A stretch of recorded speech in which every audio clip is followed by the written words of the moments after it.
are these people? So as all of you know by now, Trump is our president-elect. So he won the election very convincingly last night. But one of the issues that people were trying to make the case in terms of voting for Kamala would be that Trump would be much worse in terms of the issue in Gaza and in the Middle East in general. So, but we're going to take a look into that a little bit as to how will he defend Israel from those who will potentially protest moving forward, especially within the next couple of months. You are fake news. Thank you. You're welcome. So we pulled this. I pulled this from Consortium News. This is written by Joe Lauria. There's actually a report that he pulled up where he writes Trump plans a UK-style attack on Israel criticism. So what does that mean? Joe Lauria says the Heritage Foundation's Project Esther, as covered by Drop Site News, replicates the UK's use of a terrorism law to criminalize pro-Palestine speech and activism. So let's see what this project actually entails. A second Trump administration could criminalize criticism of Israel's genocide in Gaza as support for terrorism, along the lines of the British Terrorism Act, according to a report in Drop Site News. The report says the plan is to break up the pro-Palestinian movement in the U.S. Can you move your screen? Yeah. How about you do that? That's fine. That's better. Thank you. The plan, dubbed Project Esther, casts pro-Palestinian activists in the U.S. as members of a global conspiracy aligned with designated terrorist organizations. As part of a so-called Hamas support network, these protesters receive indispensable support of a vast network of activists and funders with a much more ambitious, insidious goal: the destruction of capitalism and democracy. Project Esther's authors allege. Capitalism! This conspiratorial framing is part of a legal strategy to suppress speech favorable to Palestinians or critical of the U.S.-Israel relationship by employing counterterrorism laws to suppress what would otherwise be protected speech, legal experts told Drop Site News. Too far. Yeah. The authors of the plan are part of the right-wing Heritage Foundation's Project 2025, Drop Site says.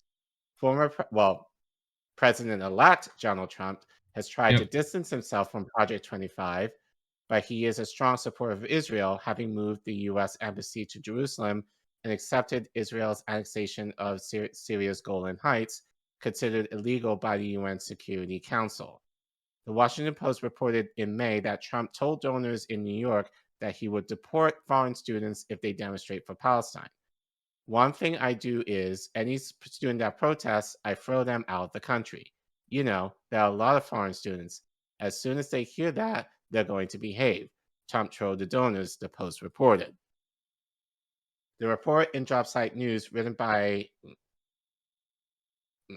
we will not say his name, Amurtaza Hussein, quotes an attorney at Palestine Legal as saying that concepts like the Hamas Support Network or Hamas supporting organizations, another term that the authors use to describe pro-Palestinian activist groups, is intended to construct a narrative justifying the use of counterterrorism and sanction laws to suppress the First Amendment rights of individuals involved in the pro-Palestinian movement.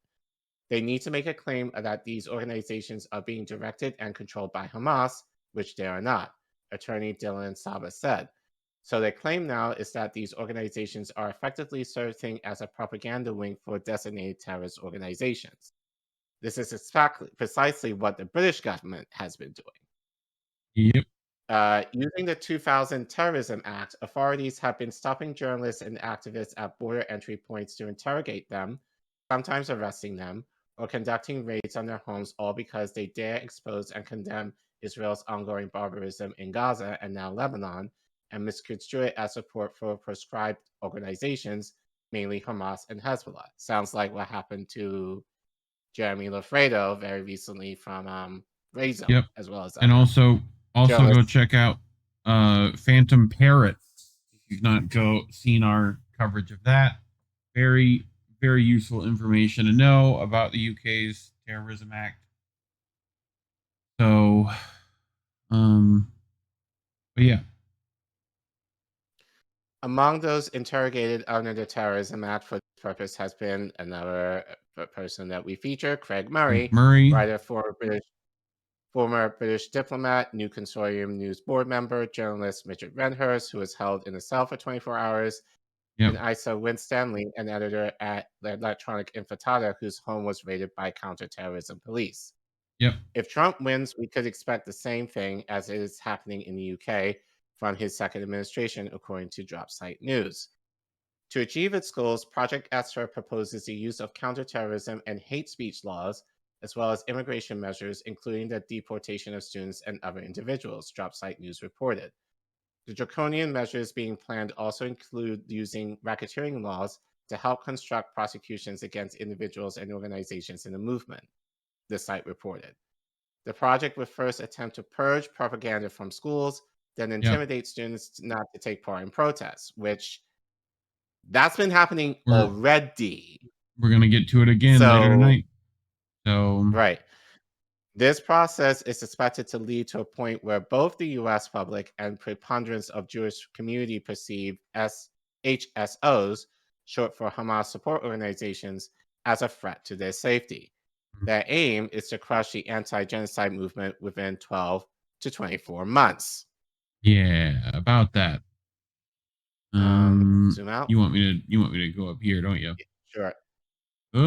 As with most things in the duopoly, the Biden administration has given Trump a head start by designating a Palestinian prisoner support group named Samidun a terrorist organization, the site says.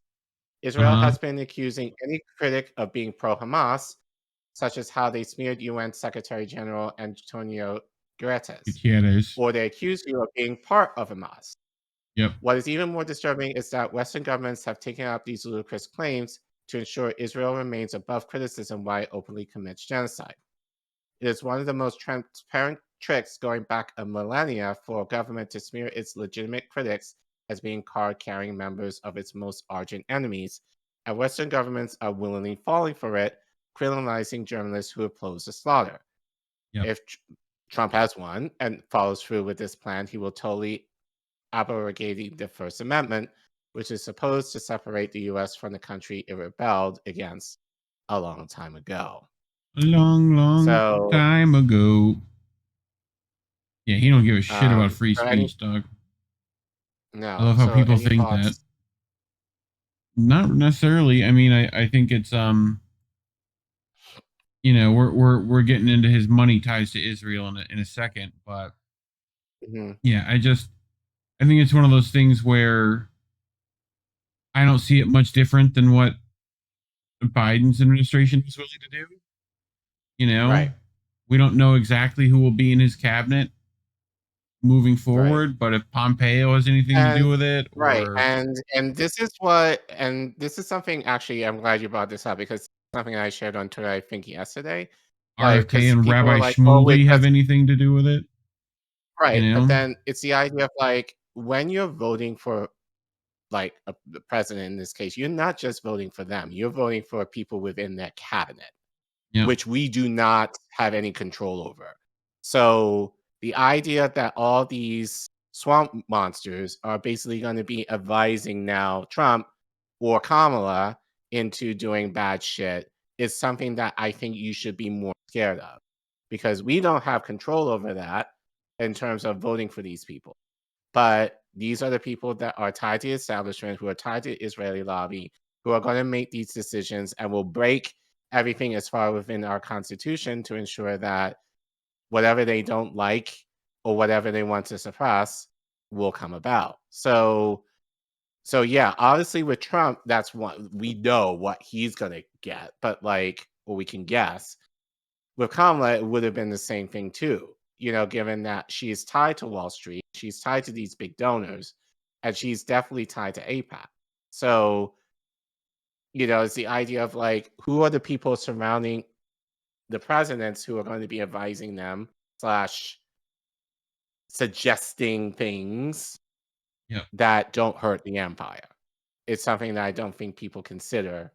But the idea that, even for Kamala, having Liz Cheney being BFFs with her, it's kind of like, why would you be willing to have someone who I said that, like, her father, who was considered Satan, like when I was in my 20s, and made fun of, I remember, basically everyone saying he was running the show over Bush. So, but you're willing to work with this woman because she somewhat had a Jesus moment, being a part of the party that was, now MAGA. Okay. So, something that people don't necessarily think about, as far as, who you select or vote in, that these are the people that are also a part of the cabinet that we do not, there's no democracy there. So, and the remember money Obama is all picked over his it. Peter Thiel, right, remember Obama, gonna be bad, right? And remember Obama picked his cabinet from Citigroup. Citigroup. They're gonna be the same Didn't he? people practically, Right. So, like, we'll see how that works. So you pull this up for me, Yes, sir. just to add a little more spice to this article. So this is from Luke He, who is correspondent for Mint Press News. So he tweeted earlier today, it looks like U.S. President Donald Trump will seek to recognize Israeli sovereignty over the West Bank. We've talked a bit about the West Bank, how they're planning to annex it in addition to Gaza. This threat examines the possibility and those around him pushing for it. Trump's presidential campaign was bankrolled by Israel lobbyist Marianne Allison, the widow of casino billionaire Sheldon Adelson. One of her demands of Trump was a recognition of Israeli sovereignty over the West Bank. We actually kind of talked about that story regarding French the tongue settler back movement in the West Bank last week, if you want to check out that segment. I think it's up on our page now, if it won't be by tomorrow. Trump's relationship with the late Sheldon Adelson went back many decades. Allison pumped hundreds of millions into AIPAC, birthright, illegal settlements in the West Bank, and even the failed political campaign of Rabbi Shmuley. Both Trump and Allison's names are included on a list of individuals that Benjamin Netanyahu considers to be funders of his political campaign. So, and we've covered this script before in relation to Piers Morgan, right? Right. But the guy who runs Piers Morgan and bought him out, I do believe, is in that list, right?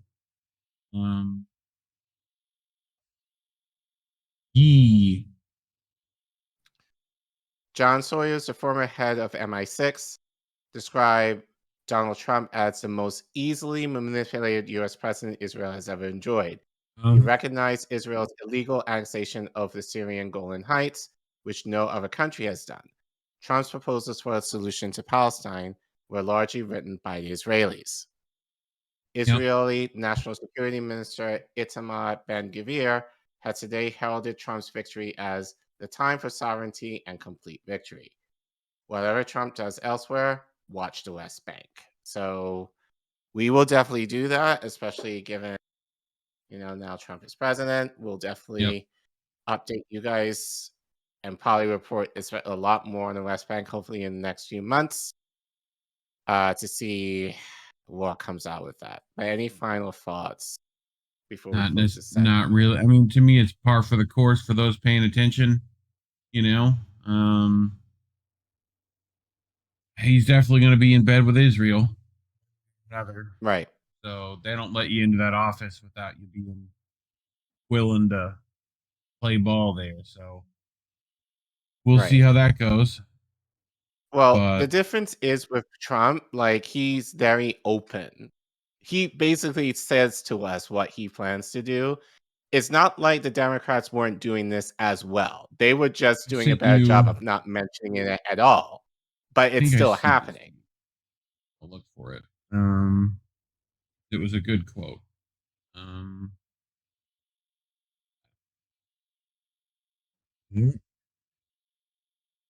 Do you remember who it was from?